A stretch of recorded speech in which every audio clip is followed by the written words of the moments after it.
Bismillahirrahmanirrahim. Assalamualaikum warahmatullahi wabarakatuh. Alhamdulillahi rabbil alamin, wassalatu wassalamu ala sayyidil mursalin sayyidina wa habibina wa qaidina wa maulana Muhammad wa ala alihi wa ashabi ajmain. Subhanaka la ilma lana illa ma 'allamtana innaka antal alimul hakim. Allahumma 'allimna ma yanfa'una wanfa'na bima 'allamtana warzuqna ilman yanfa'una birahmatika ya arhamar rahimin. Rabbana shrah lana sudurana wa yassir lana umurana. Allahumma arinal haqqa haqqan warzuqna tiba'ah wa arinal batila batilan warzuqna tinabah wa la taj'alhu mutabisan 'alaina fanadil waj'alna lil muttaqina imama. Allahumma la sahla illa ma ja'altahu sahla wa anta taj'alul hazna idza syi'ta sahla. Amin. Amma ba'd. Alhamdulillah, kita mengucapkan tahmid sebagai tanda kesyukuran kita kepada Allah Subhanahu wa taala karena dengan perkenannya juga kita bisa bertemu di tempat yang mulia ini. Dan mudah-mudahan dengan niat kita yang ikhlas, karena amal ibadah kita walaupun sedikit tapi berkelanjutan akan menjadi sebab untuk kita mendapatkan keridhaan Allah Subhanahu wa taala, mendapatkan rahmat dan berkatnya di dunia dan di akhirat kelak, sehingga kita bisa berjumpa dengan Nabi kita Muhammad sallallahu alaihi wasallam, para nabi, para rasul, para sahabat dan juga orang-orang saleh insyaallah bismillah. Malam hari ini kita akan meneruskan lagi kajian kita dari bagian terakhir dari surah Fatir, yaitu 2 ayat yang terakhir dari surah Fatir, yang mana di sana kita akan melihat bagaimana Allah Subhanahu wa taala menyuruh Nabi Muhammad sallallahu alaihi wasallam untuk memerintahkan, untuk mengajak orang-orang Quraisy agar mereka berpergian, agar mereka melaksanakan pelancongan atau wisata, dengan melihat kepada wisata.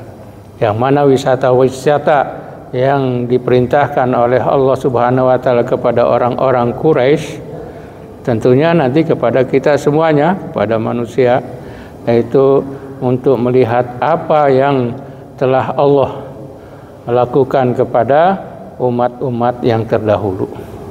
Karena tempat-tempatnya tersebut adalah diketahui bagi orang-orang Quraisy.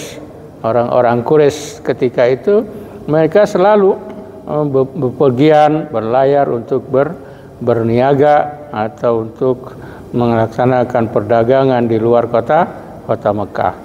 Makanya Allah Subhanahu wa taala di sini memberikan atau mengajak kepada mereka untuk memerhatikan apa yang mereka lihat dalam wisata-wisata atau perjalanan-perjalanan mereka tersebut.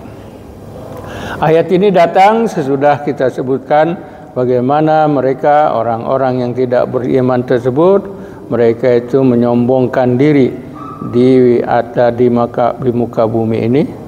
Kemudian muslihat atau pakatan-pakatan jahat yang dibuat oleh orang-orang tertentu, maka kejahatan tersebut akan kembali kepadanya. Nah, sebagaimana disebutkan, wa makrus sayyi wa la yahiqul makrus sayyi illa bi ahlihi. Ini rancangan jahat tersebut tidak akan kembali kecuali kepada yang membuat rancangan tersebut. Nah, di sini ayat berikutnya Allah Subhanahu wa taala berfirman, a'udzubillahi minasyaitonir rajim. Awalam yasiru fil ardi fayanzuru kaifa kana akibatul ladzina min qablihim wa kanu ashadda minhum quwwah. Kita lihat, awalam yasiru, tidakkah mau mereka itu berjalan atau melancong. Sair di sini artinya adalah berjalan-jalan. Siru jalan daripada sair. Asra juga dari sana juga Isra. Kalau Isra berjalan malam. Tapi kalau sair di sini yaitu berjalan kapan-kapan saja. Siangkah, malamkah. Tapi kalau asra, misalnya dikatakan tidakkah mereka asrau. Nah, kalau itu khusus berjalan malam. Nah, sebagaimana dalam surah Subhanalladzi asra. Nah, suci Allah yang telah memperjalankan pada waktu malam. Nah, yang di sini adalah sair. Nah, sair yaitu berjalan berjalan di muka bumi, fil ardi. Menarik di sini, sair berjalan, ayatnya sudah itu fil ardi. Fi dalam bahasa Arab artinya bahasa kita apa? Di dalam. Ya kan? Nah, kalau kita berjalan ini di dalam bumi kah atau di atas bumi? Harusnya kan ala, di atas bumi. Mereka berjalannya di atas bumi, ala. Tapi ayatnya di sini mengatakan fi, yaitu di dalam bumi. Menurut bahasanya fi al. Ini karena ada apa? Ada tujuan di sini. Nah, ada tujuan. Sama seperti ketika ahli sihir, tukang sihir pada zaman Nabi Musa alaihissalam, ketika melawan Fir'aun, kemudian ahli sihir tersebut semuanya masuk Islam, menerima Nabi Musa sebagai nabi, dan mereka beriman kepada Nabi Musa. Kemudian Fir'aun marah, dia berkata kepada tukang sihirnya, amantum bih qablan an adzana lakum, kamu iman kepada Musa sebelum aku izinkan kepada kalian. Maka apa kata Fir'aun? Aku akan hukum kalian dengan aku akan gantung kalian, aku akan ikat kalian fi juzu'in nakhli. Ikat badan, kalau diikatkan di atas apa? Salib. Di salibnya itu. Berarti di atas pohon korma. Bukan di dalam pohon korma. Tapi Fir'aun mengatakan di sini fi juzu'in nakhli, di dalam pohon korma. Karena apa? Karena Fir'aun sangat geram, marah betul-betul. Marah betul-betul kepada tukang sihir yang akhirnya mereka beriman kepada Nabi Musa. Karena kemarahan tersebut sampai dia mengatakan, aku salib kamu semuanya di dalam pohon. Di dalam pohon, karena pada disalibnya kan di luar. Nggak mungkin dia dimasukkan ke dalam pohon korma. Ya, jadi badan yang disalib nggak mungkin dimasukkan ke dalam pohon korma. Kalau dimasukkan ke batang korma nggak kelihatan nanti. Nah, tapi Fir'aun tadi dia geramnya sehingga dia mengatakan fi di dalam.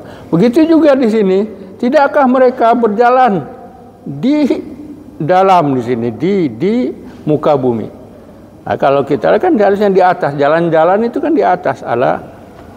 Kenapa? Karena semua umat yang diperintahkan nanti untuk dilihat bagaimana keadaan mereka, semuanya binasa. Akhirnya semuanya dimasukkan ke dalam bumi. Ya, mereka semuanya ada di bumi semuanya.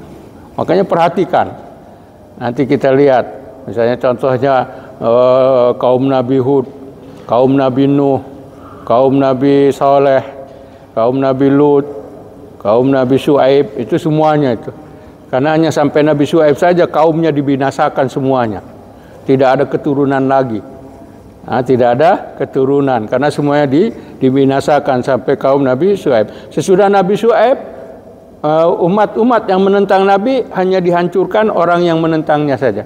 Tapi seluruh umatnya tidak. Nah, seluruh umatnya tidak, hanya sampai kepada Nabi Syuaib. Itu diperhatikan dulu. Kenapa? Karena kan mereka ini mempunyai satu perjalanan tahunan. Musim dingin dan musim panas. Musim dingin dan musim panas orang-orang Quraisy ini. Sebagaimana disebutkan li'ilafi Quraisy ilafihim rihlatas syita'i was-saif. Ini perjalanan perniagaan, perdagangan mereka ini di musim dingin dan musim panas.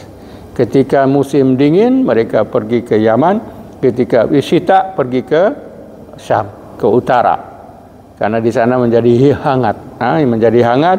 Ketika ke Yaman mereka dalam keadaan dingin. Itu adalah perjalanan mereka itu. perjalanan perniagaan mereka. Nah, di samping perjalanan tersebut, artinya orang-orang Mekah ini suka berjalan-jalan. Suka berjalan. Kenapa? Karena di Mekah kan mereka hidup dalam keadaan tandus, dalam keadaan kering, tidak ada apa-apanya, tidak ada taman, tidak ada sungai, tidak ada apa di sana. Artinya mereka ini suka berjalan-jalan sambil berniaga. Tetapi perintah Al-Quran kepada mereka berjalan tersebut untuk apa? Fayanzuru kaifa kana aqibatul ladzina min qablihim, agar mereka memerhatikan, melihat bagaimana akibat yang diperoleh oleh umat-umat sebelum mereka. Umat-umat sebelum mereka itu menentang Nabi, akhirnya mereka dibinasakan, dihukum oleh Allah. Begitu juga kamu, wahai orang-orang Quraisy, kalau kamu menentang Nabi Muhammad, kamu juga akan mendapat hukumannya seperti begitu. Sebagaimana hukuman ke atas umat-umat atau kaum-kaum sebelum Nabi Muhammad sallallahu alaihi wasallam. Bahkan mereka ini kaum-kaum yang sebelum Nabi Muhammad asyadda minhum quwwatan, lebih hebat kekuatannya, lebih kuat, lebih gagah, lebih kaya, lebih berharta. Itu yang ada disebutkan di sini. yakni asyadda minhum quwwatan. Kita lihat bagaimana kaum Nabi Hud alaihissalam.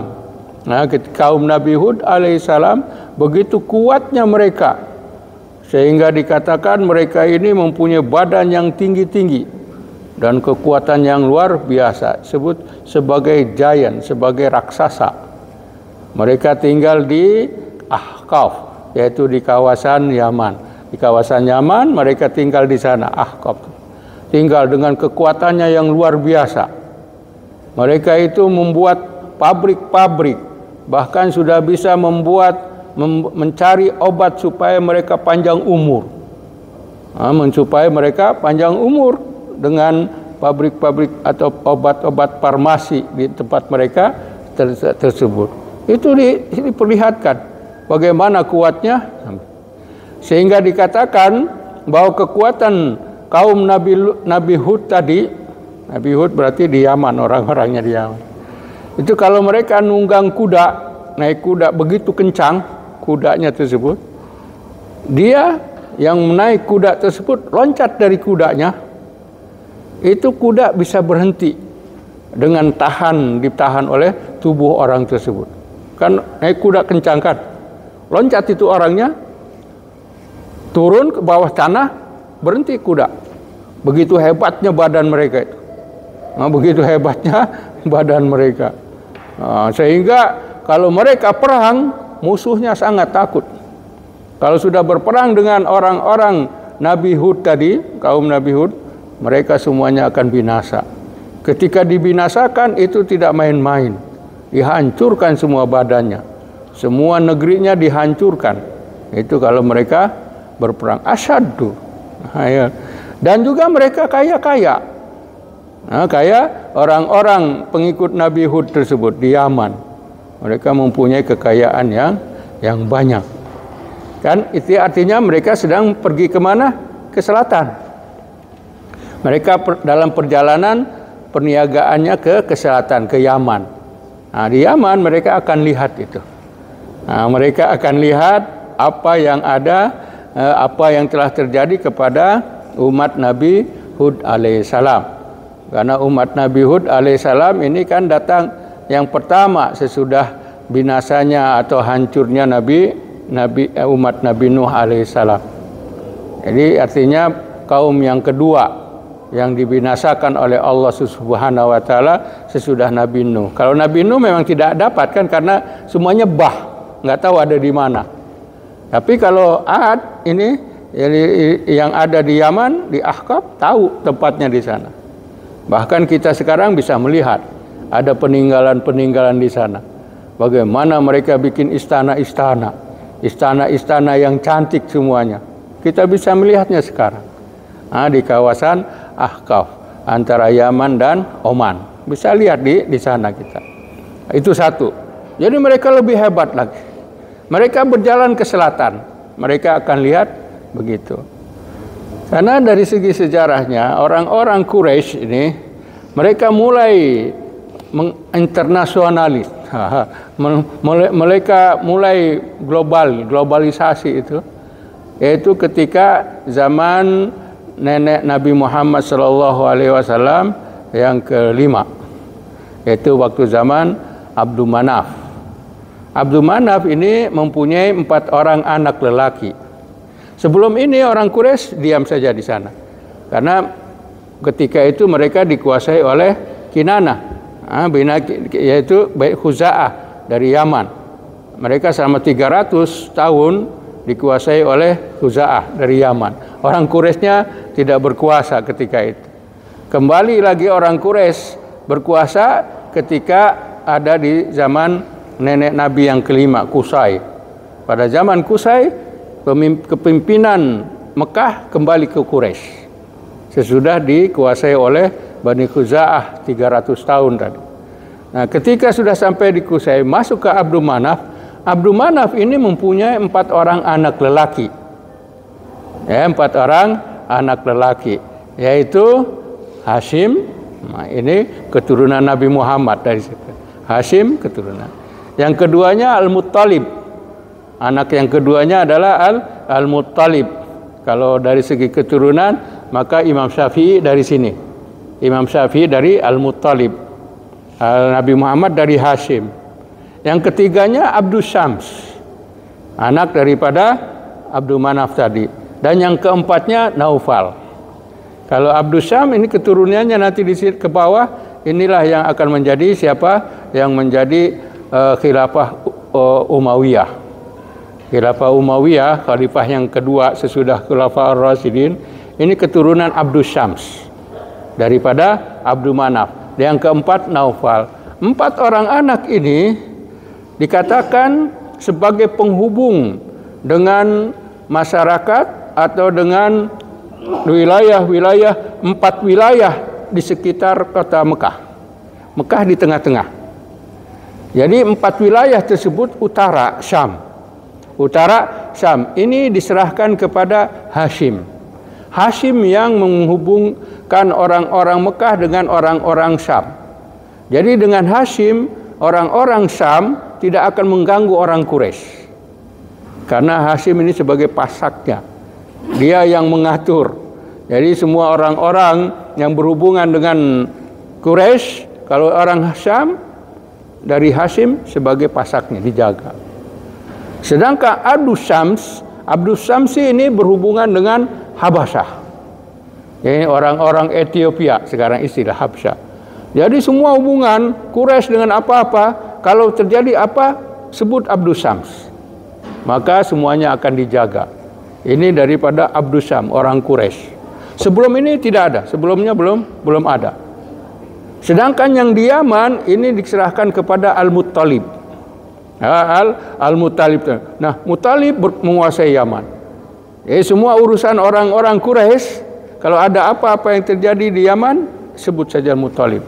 Selesai. Dan di sebelah ke timurnya Persia, Iran, Persia di sana diserahkan kepada Naufal.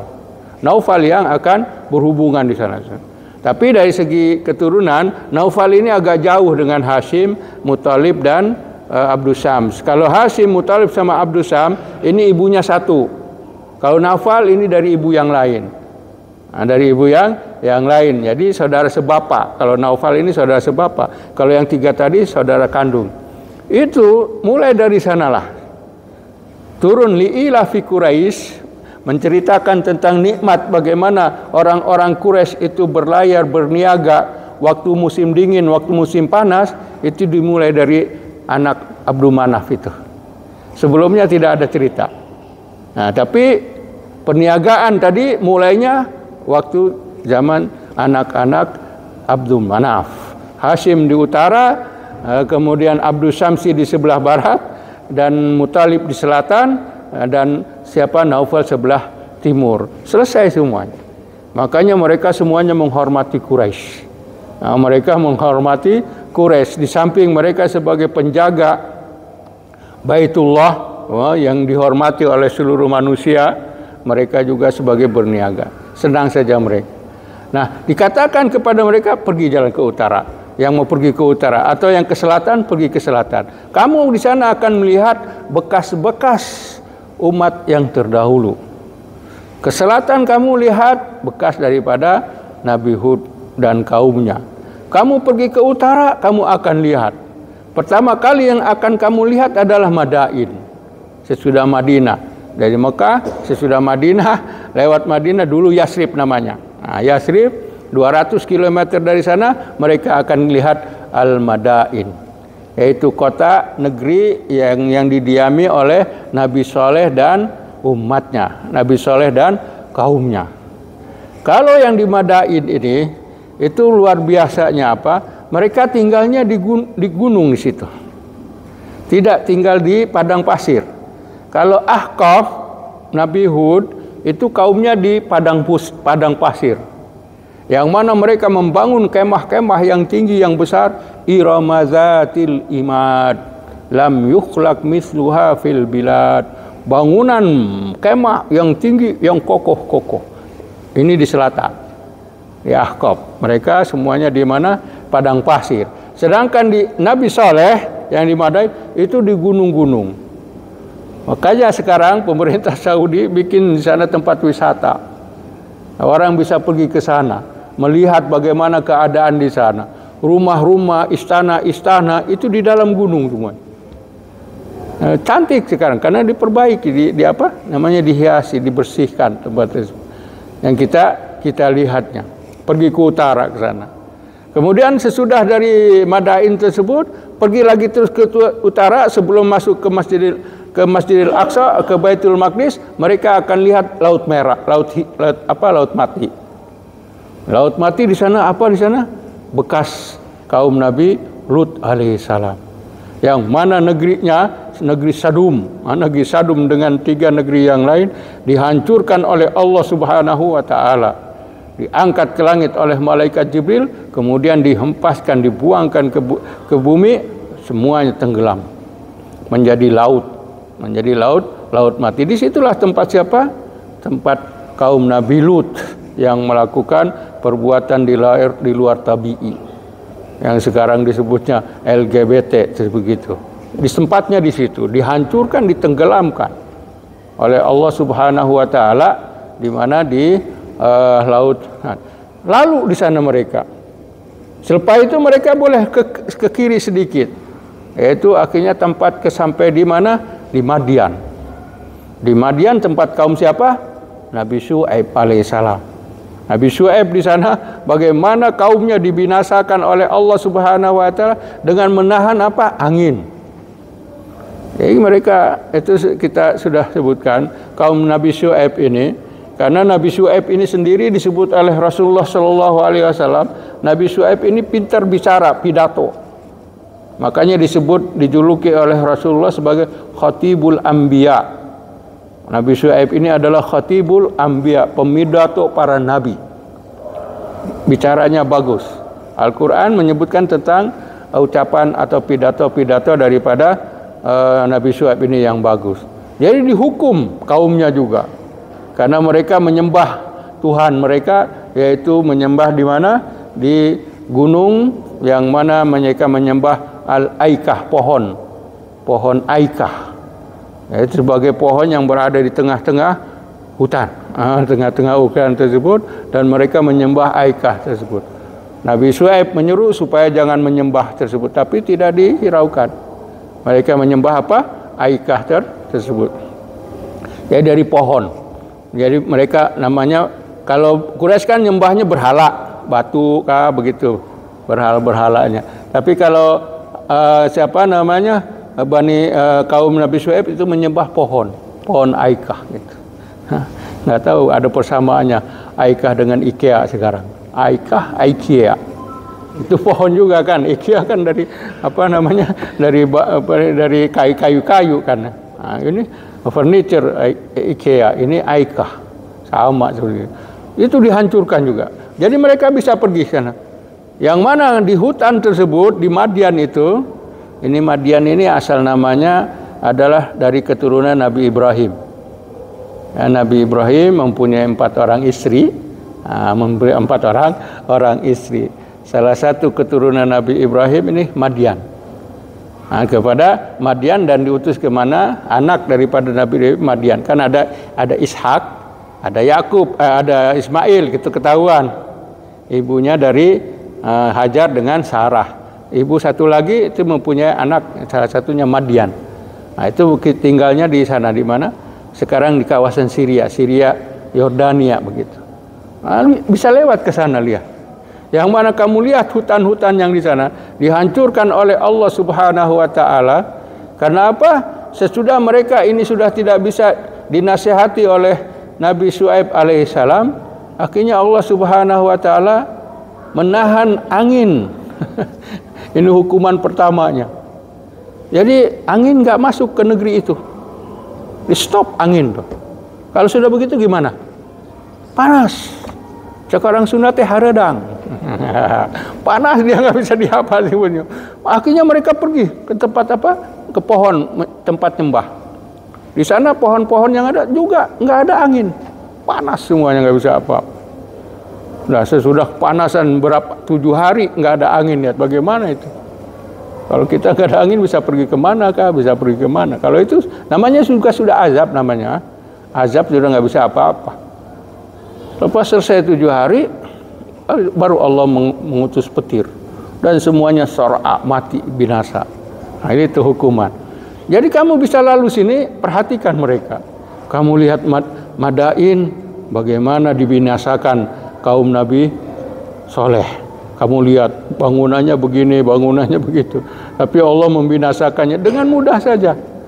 Ketika mereka membunuh onta yang dijadikan mukjizat oleh Allah untuk Nabi Saleh, kemudian onta tersebut dengan konspirasi 9 orang yang merusak di negeri Madain tadi, Tis'atu Rahdin, 9 orang yang merusak di negerinya tersebut dan membunuh onta tersebut. Akhirnya Nabi Saleh berkata, sudah aku peringatkan kepada kalian, jangan ganggu onta ini. Sekarang kamu mengganggu onta ini, tunggu 3 hari, salasal ayam, hukuman akan datang kepada kalian. Itu disebutkan oleh Nabi siapa? Nabi Saleh kepada kaumnya. Betul. Kejadian tersebut hari Rebo. Akhirnya dikatakan oleh Nabi siapa? Tunggu kamu 3 hari. Rabu, Kamis, Jumat. Itu yang ada. Kamis mereka menjadi warnanya kuning. Kemudian merah dan hitam. Hari Sabtu mereka semuanya dibinasakan. Yang mana semuanya hancur mendengar angin ribut dengan suara yang gemetar. Sudah tidak ada apa-apa lagi. Hancur semua. Binasa semuanya. Jadi kamu orang Quraisy selalu di situ. Itu dulu seperti gitu ceritanya. Sekarang diceritakan kepada kamu. Sekarang diceritakan kepada kamu, ini tempatnya, ini tempatnya. Quraisy sebelum itu tidak mendengar cerita-cerita seperti begitu. Tetapi dengan datangnya Rasulullah SAW membawa ayat-ayat Al-Quran yang mana di kebanyakannya berkaitan dengan sejarah, tentang kehidupan manusia, dikasih tahu ini kamu di sini, kamu di sini. Karena orang Quraisy ini orangnya hebat-hebat istilahnya itu. Mereka ini pakar, pakar astrologinya hebat, pakar nasabnya mereka hebat, tahu itu. Orang-orang Quraisy diberikan kelebihan oleh Allah Subhanahu wa taala. Maka dikatakan di sini fayanzuru kaifa kana akibat allazina min qablihim wa kanu ashadda minhum quwwatan wa ma kana Allahu liyu'jizahu min syai'in fis samawati wala fil ard innahu kana aliman qadira. Allah Subhanahu wa taala tidak akan ada yang bisa melemahkannya karena Dia Maha Kuasa. Allah Subhanahu wa taala tidak ada yang bisa melemahkan Allah di langit ataupun di bumi. Allah Subhanahu wa taala tetap yang Maha Kuasa, tetap yang maha kuat itu. Asyadda minhum quwwatan. Kan di sini kita melihat salah satu apa yang ada di sini, yaitu kita ini bisa kita diperintahkan untuk selalu berjalan-jalan gitu. Jangan tinggal di tempat sendiri. Kalau bahasa kitanya itu sebutnya apa? Seperti katak dalam tempurung. Nah, jangan seperti katak dalam tempurung, jalan siru-siru. Ini siru untuk melihat akibat, tapi siru untuk melancong, untuk wisata itu juga diperintahkan. Kan dalam surah Al-Mulk, dalam surah Al-Mulk di sana disebutkan, kata famshu fi manakibiha wa kulu mir rizki. Jalan-jalan kamu di ujung-ujung, di kemana pelosok bumi, jalannya. Memang kita ini jalan-jalan itu salah satu anjuran dalam ajaran agama Islam. Bahkan berjalan-jalan ini bisa menyembuhkan penyakit. Sebagaimana disebutkan oleh Rasulullah, kata Rasulullah Shallallahu Alaihi Wasallam bersabda di sana, tasyihu, dan safiru tasyihu. Bepergian kamu supaya kamu bisa sembuh. Jadi dengan bepergian tersebut itu kan bisa. Yang sekarang istilahnya apa? Yang terkenal healing. Sekarang terkenal dengan healing. Healing ini safar. Pergi, jalan, pergi kemana? Pergi mana? Berjalan. Nabi sendiri selalu berjalan. Nabi sendiri setiap hari Sabtu itu jalan dari rumah Nabi Muhammad di Masjid Nabawi pergi ke Kuba 6 km setiap hari Sabtu. Wudhu di rumah, jalan ke Kuba, sembahyang 2 rakaat. Nabi bilang seolah-olah kamu umroh. Lihat, padahal jalannya di situ. Tapi Nabi Muhammad itu adat, itu kebiasaan. Makanya salah orang yang bilang kalau kita melakukan sesuatu yang katanya berterusan itu bid'ah katanya. Nabi tidak pernah menunggu. Kita ucap misalnya setiap sembahyang subhanallah, subhanallah, Allahu akbar, Allahu akbar, atau kita selalu berselawat, atau kita selalu bersama-sama, itu dikatakan bid'ah. Nabi tidak pernah melakukan sesuatu berterusan. Enggak, setiap hari Sabtu Nabi Muhammad melakukan perjalanan tersebut dari rumahnya sana. Kalau sekarang itu alhamdulillah bagus sekarang. Menggunakan apa namanya? Istilahnya jalan trotoarnya dari Masjid Nabawi sampai ke Masjid Kuba. Tinggal jalan. Tinggal jalan di sana. Mau pakai gowesnya juga nggak apa-apa. Ya pergi ke sana. Bisa itu. Itu dilakukan oleh Rasulullah setiap hari Sabtu. Kemudian Rasulullah juga suka berjalan-jalan di Madinah itu. Pergi ke kebun siapa, Nah, Rasulullah duduk di sana, Rasulullah mandi di sana. Rasulullah pergi ke Bi'il Gharas. Bi'il Gharas itu sumur, ada sumur antara Masjid Nabawi dengan Kuba di sana. Jadi Rasulullah suka ke tempat itu, ke sumur Gharas namanya. Yang mana dikatakan oleh Rasulullah sambil duduk-dudukan sumur ada namanya air di sana kan. Akhirnya dengan sambil kakinya dibersih-bersih begitu, Nabi berkata seolah-olah saya ini sedang duduk di surga. Jadi yang mengalir air di Gharas itu adalah air surga. Maka sebut itu sumur Gharas itu adalah sumur surga. Kalau kita pergi ke Madinah jangan lewat, itu adalah sumur surga. Nabi menyebutnya. Dan Nabi berkata kepada Sayyidina Ali, wahai Ali, nanti kalau aku meninggal dunia, kamu bersihkan, kamu mandikan aku dari air ini. Dari air sumur Gharas. Makanya ketika Rasulullah meninggal, Sayyidina Ali mengambil air dari sumur Gharas tersebut.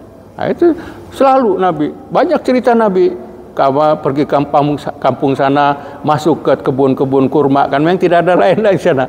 Yang di Madinah itu memang semuanya kebun kurma. Yang ada tersebut ada kebun kurma. Jadi memang yang indah. Jadi Rasulullah selalu buat itu. Perjalanan Rasulullah, kita disuruh. Makanya Imam Syafi'i berkata, tagharrab anil autani litalabi al-ula. Safir fa inna fis safari khamsa fawaidu. Jadi tafriju hammin wa ma'isyatin wa ilmin wa adabin wa suhbati majidin. Itu Sayyidina Imam Syafi'i berkata begitu. Jauhkan dirimu daripada negerimu. jauh, jangan diam di negeri. Untuk mendapatkan ula, kemuliaan. Untuk mendapatkan kemuliaan, untuk mendapatkan ketenangan, untuk mendapatkan sesuatu yang tinggi, ula. Maka berjalanlah kamu, safar, berlayarkanlah kamu. Berlayar kamu, karena di dalam kamu berlayar itu kamu akan mendapatkan 5 faedah. Dalam kamu berjalan-jalan jauh dari negeri kamu dapatkan 5 faedah. Yang pertamanya tafriju hammin. Kalau kamu pikiran kusut, dengan jalan hilang itu. Tafrij. Jadi ham kita, kekusutan kita, pikiran kita yang tidak lurus, tidak baik, dengan kita berjalan selesai. Jalanlah kita. Pergi sini sedang kusut kita, jalan-jalan aja ke Tutungga, jalan ke Kuala Belait ke sana, hilang tuh nanti.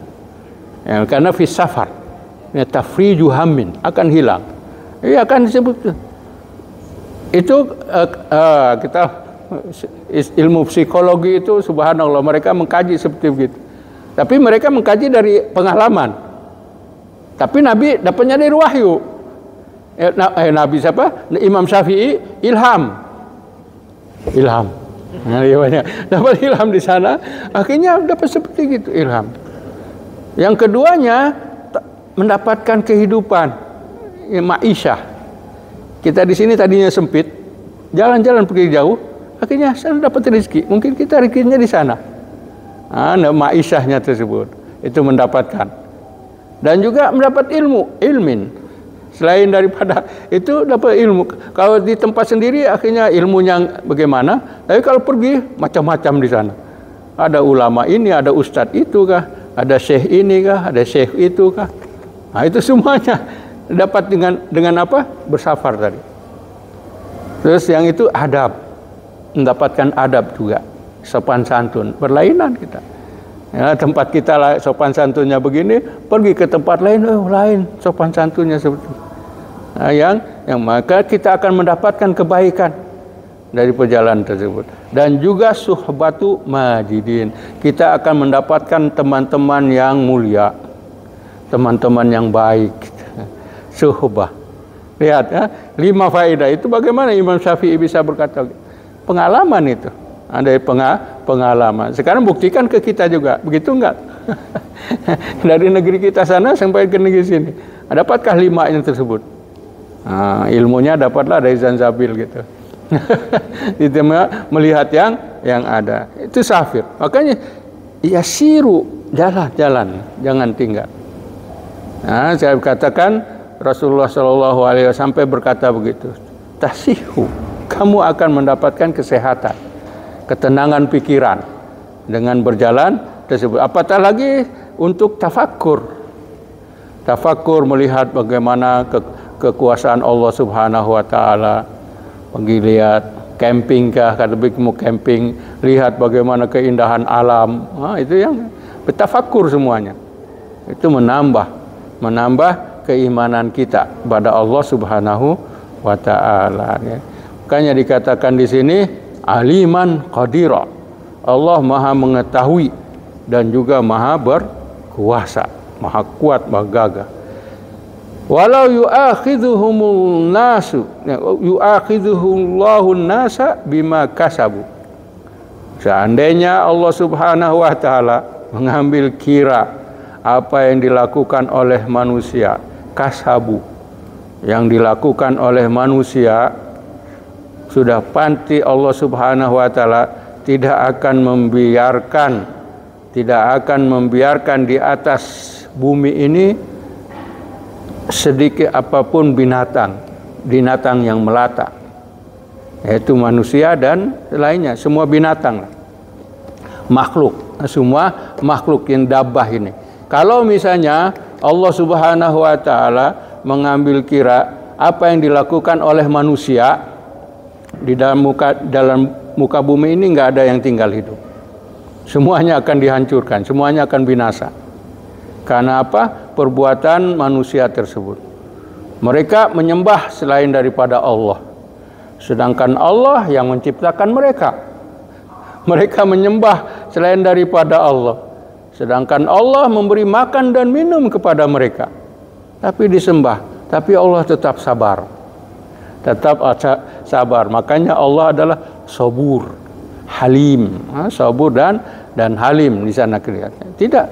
Kalau misalnya kan terus saja binasakan. Tapi tidak semuanya ajalim musamma. Ya, tentu yang sudah ditentukan. Sama seperti ayat yang sebelumnya kan.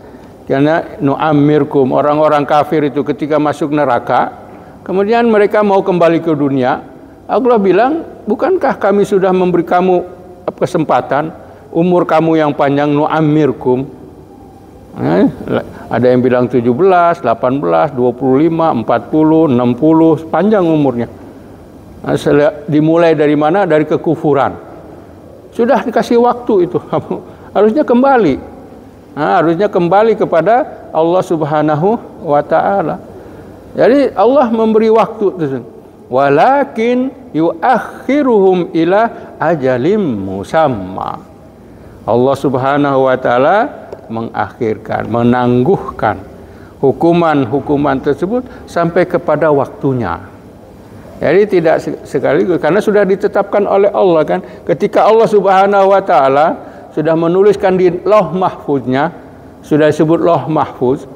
Orang ini yang beriman sudah kita tidak sebutkan. Orang yang kufur, yang kafir tidak menerima Allah, mulai contohnya dari umur 18 misalnya, dia sudah dikirakan dia tidak iman kepada Allah. Dia tidak menerima ajaran agama Islam, tidak menerima. Yang dulu sampai sekarang. Ya, karena agama satu kan. Dari zaman Nabi Adam sampai Nabi Muhammad agamanya satu. Mereka tidak menerima Allah. Kan mereka itu kufur. Seharusnya mereka dihukum. Tapi sudah ditulis di sana mahfuz, dia ini nanti matinya umur 40. Artinya dari 18, 19, 20, 21 sampai 40 dia tetap hidup itu. Walaupun dia dalam kekufuran. Walaupun dia dalam keadaan menentang ajaran Allah, tetap hidup. Kenapa? Karena belum waktunya dia mati. Nah, waktu umur 40 tahun dipanggil nyawanya, baru di sana cabut oleh Allah Subhanahu wa Ta'ala nyawa orang tersebut. Begitu juga. Makanya Fir'aun menentang siapa? Nabi Musa. 80 tahun masih hidup dia. Karena belum waktu. Tapi kalau sudah waktu, akhirnya ditenggelamkan. Ya, ditenggelamkan di mana? Di laut. Dengan tentaranya semua. Dengan tentara, karena apa? Sudah waktunya gitu. Begitu juga Nabi Nuh menyeru sampai 950 tahun, nggak ada yang beriman. Lihat bagaimana seperti begitu kan? Nabi Nuh menyeru mereka itu, tidak ada yang beriman 950 tahun. Akhirnya datang waktunya, dikirim oleh Allah Subhanahu wa Ta'ala. Dikeluarkan air dari bumi, diturunkan air dari langit, misal tanur seperti kompor yang membara apinya tersebut, mengalir semuanya, tenggelam dunia. 150 hari Nabi Nuh alaihissalam berada di atas kapal dengan orang beriman yang selamat tersebut. Semua nggak ada yang hidup. 150 hari tenggelam, tidak ada yang hidup. Makanya baki keturunan Nabi Nuh tersebut. Dan kita semua manusia turunan daripada Nabi Nuh yang kedua berarti. Nabi Adam semuanya sudah binasa keturunannya. Kecuali Nabi Nuh dan anaknya setelah 80 orang yang beriman. Kita keturunan dari. Tapi yang 80 katanya sudah mati. Kita keturunan dari yang 3 saja itu. Ya, jangan dari 80 tidak ada keturunannya lagi. Sampai kepada Hud. Hud juga kan anaknya ke situ. Jadi semua yang berkaitan dengan Hud, yang disebutnya Ad, kaum Ad, semuanya binasa. Tidak ada keturunannya lagi sekarang. Begitu juga kaum Lut. Kaum Lut itu semuanya sudah binasa, tidak ada yang hidup lagi. Tidak ada keturunannya. Nah, sekarang kenapa ada yang Lut? Itu bukan keturunan itu. Bukan keturunan daripada, itu ada perbuatan mereka sendiri kan. Karena perbuatan tersebut katanya manusia ini seharusnya tidak mengerti. Enggak mungkin ada orang melakukan gitu. Sahabat Nabi Muhammad SAW Ketika diceritakan kepada mereka tentang umat Nabi Lut, mereka sampai tidak rasa heran gitu. Adakah manusia seperti begitu? Kalau tidak diceritakan oleh Quran, kami tidak percaya itu. Tapi karena diceritakan oleh Quran ada yang seperti itu, jadi percaya. Sehingga Allah membinasakan mereka. Sekarang enggak apa-apa. Nabi Lut juga dengan kaumnya itu berapa tahun hidup, belum dihancurkan oleh Allah. Kita sekarang menyeru begini-begini juga belum dihancurkan karena belum waktunya. Nanti kalau sudah waktunya binasa itu, hancur juga. Itu yang ada. Makanya ila ajalim musamma, sampai pada waktu yang telah ditentukan. Fa iza jaa ajaluhum, nah kalau sudah sampai ajal mereka, waktunya, fa innallaha kana biibadihi basira. Allah sangat memerhati, memerhatikan hambanya, tahu waktunya kapan, karena sudah ditentukan di Lauh Mahfuz tersebut. Kita nggak bisa apa-apa sekarang bisa. Kamu lakukan ini, lakukan. Mau buat apa? Belum waktunya. Sampai waktunya datang. Walaupun kamu minta sekarang azab kami sekarang, belum waktunya, enggak ada. Tapi kalau sudah waktunya, walaupun nggak diminta, mati juga, hancur. Itu yang ini sebut idza jaa ajaluhum. Alam ayat yang lain, la yastakhiruna sa'atan wa la yastaqdimun. Tidak diakhirkan walau sesaat dan juga tidak didahulukan. Waktunya datang. Nah, tidak akan diundur dan juga tidak akan maju. Bi ibadihi basir, memperhatikan. Allah Subhanahu wa taala betul-betul dengan teliti. Kalau nazar lihat saja. Lihat. Tapi kalau basir lihat teliti. Nah, itu namanya basar. Innallaha kana bi ibadihi basira. Itulah mungkin yang kita bincangkan pada malam hari ini. Mudah-mudahan sedikit sebanyak memberikan faedah kepada kita, dan Allah Subhanahu wa taala menetapkan kita dalam keimanan kita sampai hayat kita, dan berjumpa lagi kita di taman-taman surga beneran insyaallah. Wallahu a'lam. Alhamdulillah, tadi kita sama-sama sudah mendengarkan kajian kita pada malam hari ini disampaikan oleh tuan guru kita. Mudah-mudahan apa yang beliau sampaikan sedikit sebanyaknya menambah keimanan kita, memperkuat amal kita untuk mempersiapkan kita menghadap Allah Subhanahu wa taala. Karena seperti yang tadi tuan guru sampaikan bahwa ajal itu akan datang pada waktunya, tidak dapat dimajukan dan tidak dapat diundur, dan semuanya sudah dicapai oleh Allah Subhanahu wa taala. Mungkin masih ada waktu untuk saling bertanya. Ada satu tadi yang menarik bagi kami, kata tuan guru, kita sering-seringlah berjalan. Saya ini sudah saya amalkan tuan guru, jadi kadang-kadang saya berjalan ke rumahnya Loro dengan tangan kosong, balik bawa sayur. Ini sudah saya amalkan. Kadang-kadang saya jalan ke rumahnya Pak Hasan, datang ke sana bawa pisang molen. Dan seorang nabi sering melaksanakan ini. Iya. Dalam sana ke laut dapat ikan. Ke laut enak gitu. Jadi ini perlu kita amalkan. Memang di samping kita mendapat silaturahmi, memperpanjang umur, memperbanyak rezeki, dan ini sudah terbukti.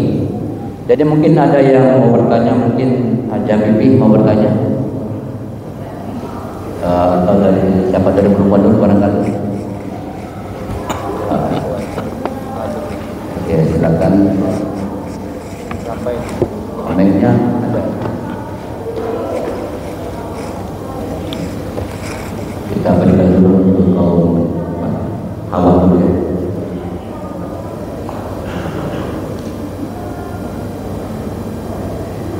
Bismillahirrahmanirrahim. Assalamualaikum warahmatullahi wabarakatuh. Waalaikumsalam.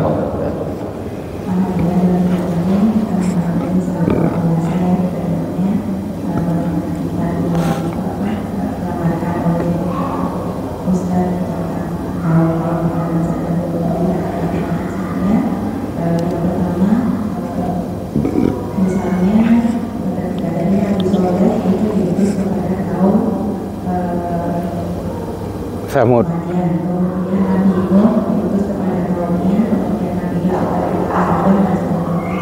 Nah, pertanyaannya, ketika Allah mengutus seorang nabi kepada suatu kaum, apakah pada masa itu hanya di dunia ini maupun di bumi ini hanya terdapat kaum itu saja? Maksudnya, ketika Allah mengutus dia salah satu nabi kepada kaumnya, apakah waktu itu hanya ada manusia atau ada kaum yang diutus oleh nabi itu? Kemudian pertanyaan yang kedua itu tentang masa tenggang antara satu utusan Allah, satu nabi dan rasul kepada nabi dan rasul berikutnya, yang kita kenal dengan masa fatrah ya. Nah, masa fatrah ini yang menggelitik saya adalah antara nabi masa tenggangannya antara nabi saja dengan nabi berikutnya di masa fatrah ini, apa yang maksudnya terjadi dengan kaum yang pada saat itu kan masa fatrah masing-masing itu kan berbeda, tentunya seperti antara nabi satu dan nabi yang lain, nabi berikutnya juga tentunya berbeda ininya lamanya gitu ya. Nah, itu pada masa fatrah ini apa yang terjadi ketika pada masa kekosongan kepemimpinan, maksudnya seperti itu. Itu saja. Terima kasih. Assalamualaikum warahmatullahi wabarakatuh. Waalaikumsalam warahmatullahi wabarakatuh. Baik, terima kasih pertanyaannya. Yang pertama berkaitan dengan tadi apa? Sebelum fatrah, mana ayatnya?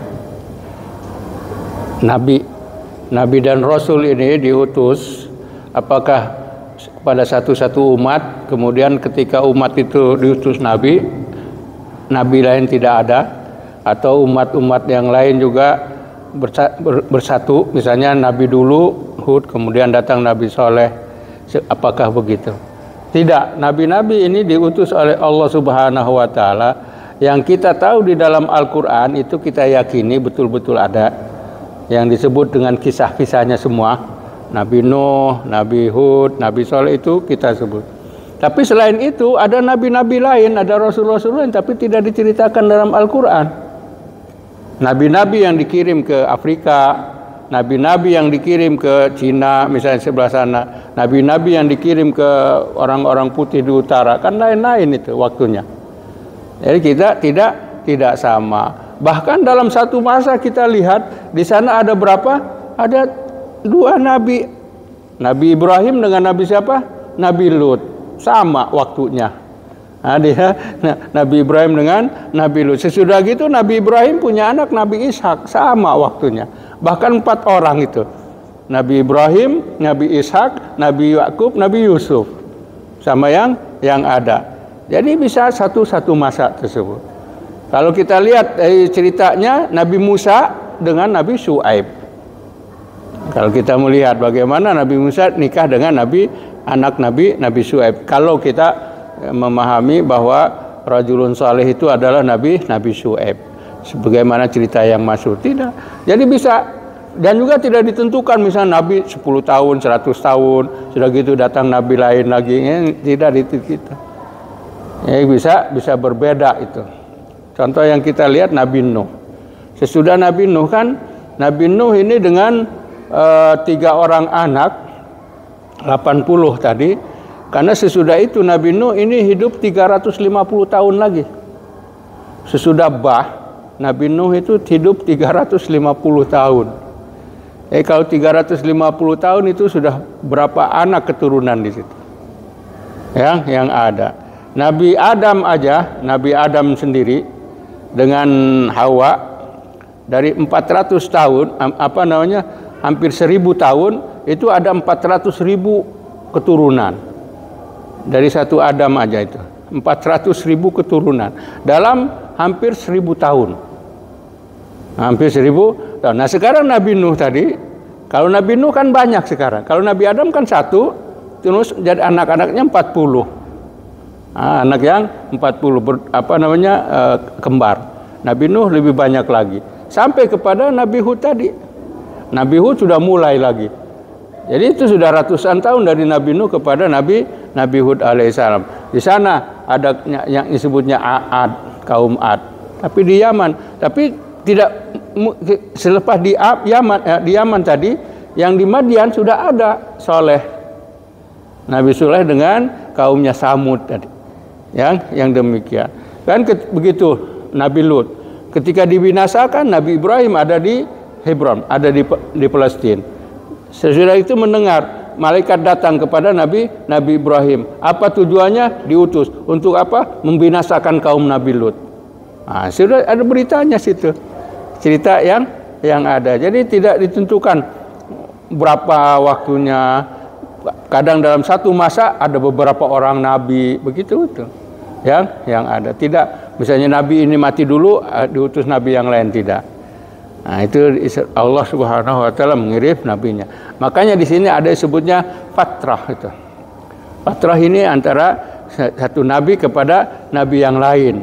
Kalau di sana ada vakum. Vakum artinya berhenti. Kalau ada hubungan enggak ada fatrah itu. Misalnya Nabi Musa sampai kepada Nabi Daud. Itu banyak nabi antara di situ. Banyak nabi, tidak ada fatrahnya itu. Nabi tetap ada. Kemudian Nabi Daud ke Nabi Isa.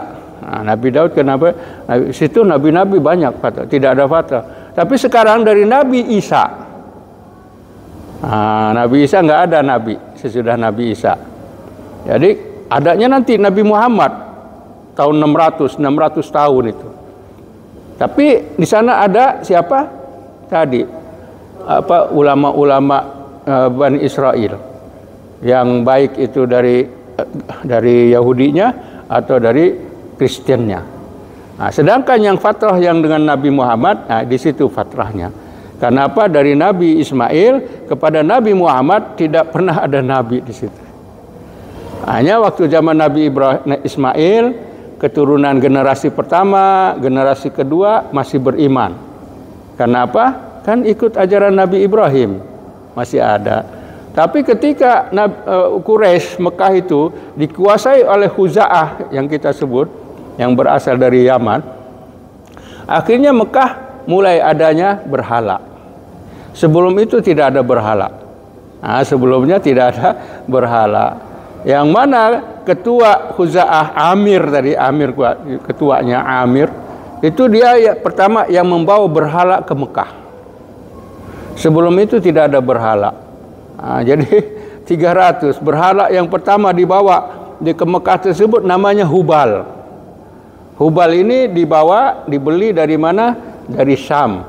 Ketika Amir sakit, dia pergi ke Syam, lihat di sana orang-orang Syam menyembah berhala. Ini apa kata siapa Amir ini, kan jadinya dia tidak tahu cerita orang-orang yang syirik di mana di Syam tersebut. Akhirnya mereka bilang, ini kamu mau minta hujan, minta ke sini, kamu sakit minta ke sini. Oh begitu. Akhirnya dibawalah dia membeli Hubal, walaupun Hubalnya sudah rusak, ada yang terputus, dia punya beli dan disimpan di Ka'bah. Itulah mulai adanya berhala. Nah, di situ mulai fatrah ini. Tapi sudah pesong. Tadinya beriman zaman Nabi Ismail keturunannya, dengan datangnya Khuza'ah akhirnya kota Mekah menjadi tempat berhala. Ya, tempat berhala di situlah yang disebutnya fatrah tadi. Sampai diutus Rasulullah SAW pada tahun gajah, yaitu tahun 610 Masehi. 610 Masehi Rasulullah diutus mulai. Nah, di sini kembali kepada ajaran agama Allah Subhanahu wa taala. Ya, wallahu a'lam. Nah. Pertanyaan kita cuma satu barangkali karena waktu sudah 9:58 menit. Jadi yang bertanya kita pending dulu untuk minggu depan, insyaallah minggu depan. Alhamdulillah, mudah-mudahan yang bertanya tadi dapat mengambil kesimpulan apa yang telah disampaikan oleh guru kita. Barangkali demikian pengajian kita pada malam hari ini. Untuk memberkahi majelis kita pada malam hari ini, kita mohon kepada guru kita untuk membaca doa penutup. Silakan. Bismillahirrahmanirrahim. Alhamdulillahirabbil alamin. Hamdan yuafi ni'amahu wa yukafi mazidah. يا ربنا لك الحمد كما ينبغي لجلال وجهك وعظيم سلطانك.